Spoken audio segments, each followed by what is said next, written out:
It's time for Around the Ozarks in 5. Here are your hosts, Ethan and Sara Foreheads. Well. Good morning. Happy Friday to you. And look who decided to return to the United States of America. I know. To be honest, I feel like I don't know what day it is. I don't know what time zone I'm in. And I feel like I haven't slept in like 3 days, I guess. And you were on a plane or traveling through airports for how long? 36 hours. That's a long time. Mine was 24 the last time I came back, and that was brutal. So I know you're tired. The girls are tired. Yep. They got back. Anybody who doesn't know, they were all just in Tanzania. We'll talk about that at the end a little bit. But we're good to have you back. Glad to have you back. Diana did a great job while you were gone. But now you're here, so let's do a little news. Yeah, she's fun. Thank you, Diana. Okay. Yeah. In the news, Springfield police fatally shot a man after he pointed a gun at them. It happened in a public park in the middle of the day. Police were called to Tom Watkins Park in Northwest Springfield, where an armed man was making suicidal threats. When they arrived, they say he pointed his gun at officers who then fatally shot him. As is procedure, all the officers involved are on administrative leave while that is investigated. We told you yesterday about the city of Springfield buying Hammon's Field, which is interesting, to ensure that the Springfield Cardinals will stay in town for at least the next 15 years. The next thing that has to happen in that is City Council has to officially sign off on two things. First of all, council members will vote on approving the $16 million deal, $12 million for the purchase, plus $4 million worth of upgrades to the stadium. And then secondly, the council will vote on approving the Cardinals lease, which will run through 2038. The next city council meeting is February 6th. A vote, we're told, could come on the 14th. Yeah, and I imagine that'll cruise through city council. I can't imagine that the mayor would have announced it and the city manager and all this without the council members being on board. But we'll see. It could be a surprise for them. We all know it's been very expensive this winter to heat our homes, to keep our homes warm. Many providers warned us back in the fall about just how expensive it was going to be because of natural gas prices. Just last month, though, the price of natural gas dropped by about 33%. That's a third to you and me. So that should translate to lower prices that we'll see on our bills next month. So mark your calendars for next month. And then hopefully we start to warm up a little bit too. Springfield attorney has had his law license suspended by the state Supreme Court after he pleaded guilty to 2 charges in a domestic violence case. Aaron Klusmeyer of Lothar Johnson Attorneys at Law must wait a full year before he can apply to be reinstated. He admitted to pointing a loaded gun at his then wife and himself and was sentenced to 5 years probation in Greene County. As debate rages about raising the debt ceiling of the United States, Missouri Senator Josh Hawley has proposed a bill to make Social Security and Medicare off limits when it comes to that. He says lawmakers should agree to take Medicare and Social Security off the table in debt ceiling negotiations. Senator Hawley says he believes that Republicans and Democrats will come to an agreement and the U.S. will not default on its debts. The deadline is June 5th. And this is a problem that we're always running into because of just how much debt the United States has taken on. It's mind-boggling, to be honest with you. Okay. In the state of Missouri, if you go to take a picture in a Missouri park, it's free for you to do. But if a professional photographer takes the same picture and may sell it, $500 a day or $100 for an annual pass. Now, the Department of Conservation is reevaluating those fees. There's been a lot of pushback from small business owners or even hobbyists who say the fees are too burdensome because they make little financial gain from any pictures they might sell. The department is asking for public feedback from right now. It starts right now through March 3rd on the Conservation Department's website. That's where you can find that. Just look for the Wildlife Code proposed regulation changes, and that's where you can voice your opinion. And if I would say if you have an opinion about this and it affects your business, cast your vote. Say something. I have an opinion. It does not affect my business. I hope that they'll just let them take the pictures. I feel like there's win in it for the conservation department or the park service or even city parks and rec department because they're really cool, pretty places. And people now, take pictures. They use the hashtags, like people can follow them. I feel like they're getting gain. I agree. It's traffic in the park. You want people to enjoy the parks, right? This is just a way to enjoy the parks. So people profit off it. What if somebody's giving a guided tour? Can they not do that? There's different ways to profit off. What if somebody's taking an exercise class out to a park? You're going to charge them now? So yeah, I say leave them alone. You're not making that much money on it. It's not costing you anything.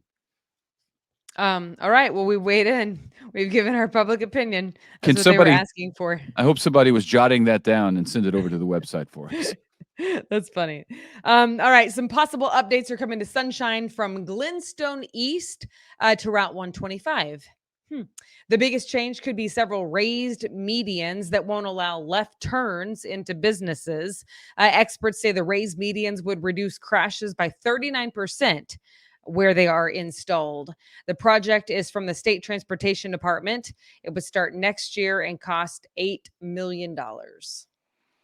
I get what they're saying there, but boy, I hate not being able to turn left when I want to turn left.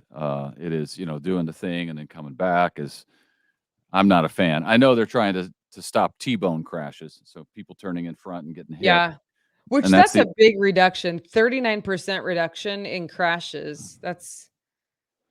Well, it's like a roundabout. A roundabout is going to cut down on T-bones 100% because it's Yes. almost impossible. But See, that doesn't make you're only a torn roundabout because the your right daughter answer. is not yet 16. Yeah. Yeah. Okay, fair enough. You're But I welcome. like to turn left when I want to turn left. Is this me? Yeah, this is me. More than 100 Alzheimer's advocates gathered in Jefferson City this week to mark Alzheimer's Association Memory Day. Lobbying, of course, for the state to do more in the way of Alzheimer's funding and to implement a new Alzheimer's plan that's already made. Governor Parson created a task force to update the plan. It's estimated more than 120,000 people in the state of Missouri are currently living with Alzheimer's disease, and more than 319,000 family members and friends are providing them with unpaid care. And if you've had anybody close to you that's dealt with Alzheimer's disease, you know that is a full-time job, just taking care of those folks. So it's getting out of control, and it's going to cost this country billions and billions of dollars. The care that goes along with Alzheimer's. Got to find a cure is what we need to do. All right. As the Chiefs move towards Super Bowl Sunday, there are some calling it the Kelsey Bowl, of course, since for the first time ever, brothers will go head-to-head in the big game on opposite teams. Now there's a petition online to honor the mother who bore them. The petition is asking that the Kelsey boys' mom, Donna Kelsey, conduct the honorary coin toss since she is really caught in the middle. And as of the last time I checked, there were about 25,000 signatures on the petition, which is what they were. I think whenever you get to 25,000, that's your initial goal because it gets you to the front page of change.org. And then more people see it and can sign it. So I don't know how many they're trying to get to total, but they're making some progress. Yeah, that is interesting. I cannot imagine having two kids on each team in a game of that level. Right. It's bad enough in Little League, Yeah, it's going That's to be. wild. I mean, she's going to be on top of the world on one hand, and literally in despair on the other hand. It's Yes. crazy. Funny story. So whenever the Chiefs were playing, I was in Africa and we knew the team that I was with. We knew the Chiefs won, but no one was sure of the score. And then we started getting headlines finally once we got like back onto Wi-Fi later in the night. And we saw that there was some call that was controversial, like close to the end of the game. But even all of those articles, it talked about what happened and why it was controversial, but it still didn't say the score. So we went for days without knowing the score, and it was just funny because it was hard to search anything. You can't just like search and get a signal. Like we were just like reading the headlines basically. Anyway, it was just funny. Halfway Well, across the world thinking, well, we know they won, but what happened, we know they won. We don't know by how much. Yeah. All right, this is interesting. The majority of U.S. voters say prayer matters. That was just recently evidenced by the public prayers, of course, that took place following the NFL player Damar Hamlin suffering a cardiac arrest during a ball game. Since then, a poll found that 67% of American voters believe public calls for prayer after a national tragedy are effective. It's a topic that gets rare agreement between people or political parties for that matter. 73% of Republicans and 65% of Democrats, though, and 62% of independents were all in agreement. Wow. That's really something. I mean, we saw it like crazy after September 11th. I mean, prayer was everywhere. Uh, songs, hymns were everywhere. Spiritual songs. So yeah, and it was amazing to see that after the Damar Hamlin thing. An ESPN anchor prayed on the air. Never seen that before. I would have bet money that I would have ever seen that. But they say, what's the saying? There are no atheists in a foxhole. When times get tough, whether you believe it or not, you'd like to have it. You'd like to have somebody praying for you, I think. Yeah. And when people are distraught, they also say, "Oh my God," like not necessarily in vain, like using his name in vain, but like they're literally like in that point of like fear or frustration or feeling overwhelmed. Interestingly, we were watching some videos at the airport the other day, and it was just interesting because some of them were just like crazy happenings, historical events on a timeline, but it was like a common phrase. And so I was trying to explain to the girls the difference between like using the Lord's name in vain and then like an expression whenever you like are in desperate need of help, So Mm-hmm. um yeah, I was in Dar es Salaam yesterday or day before yesterday before the plane ride. 7 million people in that city, but they have the Muslims call to prayer 5 times a day that plays over a really loud speaker all throughout the city. So it's interesting, in America, obviously we don't have anything like that. And so to see a poll for, yeah, prayer being effective Yeah, is, I the numbers are higher than I would have predicted, honestly. But yeah, me too. happy to see it. Yeah, All right, same. get ready for 6 more weeks of winter, if you believe that giant rat, Punxsutawney Phil. The groundhog saw his shadow yesterday, so we are in for it, according to that He thing. does not look like a rat. He's so He's a cute. giant rat, is what it is. What do He's you? adorable. That's all a groundhog is. Um, it was funny. I was telling Sarah, I picked her up from the airport yesterday afternoon, 4 o'clock ish, and it was warm, and all the snow was gone. But I was telling her, like we had our nephew at the house yesterday because his school was canceled. And I was driving around last evening with Sarah, I was like, this morning there was snow everywhere. The roads in our neighborhood were completely covered with snow and ice, and it's all completely melted by 5 o'clock last night. It's amazing how that works. Because we got up to, I don't know, 40 yesterday. I We're gonna brought the get up. sunshine. Yeah, sunshine. We'll be out again today, about 40. Tomorrow, 50 degrees. Sunday, 56 degrees. Monday, 62 Yes. degrees. So I don't know what that giant rat is talking about, but I'm not buying it for one. For one. Man, it was 90 degrees when we left Africa, and you guys were having like an ice storm. Isn't Yeah, that just interesting? You were gone for 2 weeks, and we got a lot of snow the Wednesday after you left. Uh, like 4 inches. I don't know, 4 inches, but it was a thick snow. It was very pretty in the morning, but it wasn't really bad on the roads. And then this week we got the sleet that added up, and it was very icy. I think what night? Monday night, I went out to dinner with some folks. Since you were gone, people felt bad for me. They took Griffin and me out to eat. And it was really slick driving back. I think I talked about it with Diana, but I was headed to dinner, and there was on the flyover on going from 60 to 65 north. You know, the big flyover, the tall Yeah. one. There was a lady going 20 miles an hour in front of me, and I was like, okay, I know it's a little slick, but I think we can do better than this. But That hey, would be me, just for the she didn't record. wreck. She didn't That would wreck. be me.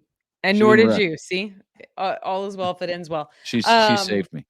Yeah, I am laughing because when people, like my friends, knew that I was gonna be gone for 2 weeks, several of them were very serious. They were like, "Hey, do you think we should bring Ethan food? Like, is he gonna be okay?" And I was like, here's the deal. If Ethan's leaving for 2 weeks, you should bring food. But if I'm leaving for 2 weeks, he's fine. I promise. Griffin and I ate pretty well, I'll be honest, and the boy will tell you that. We had our very first tomahawk ribeye, and I sent you pictures of that It was over like WhatsApp. this thick. It was thicker than that. It was It looks very 2 thick. inches thick.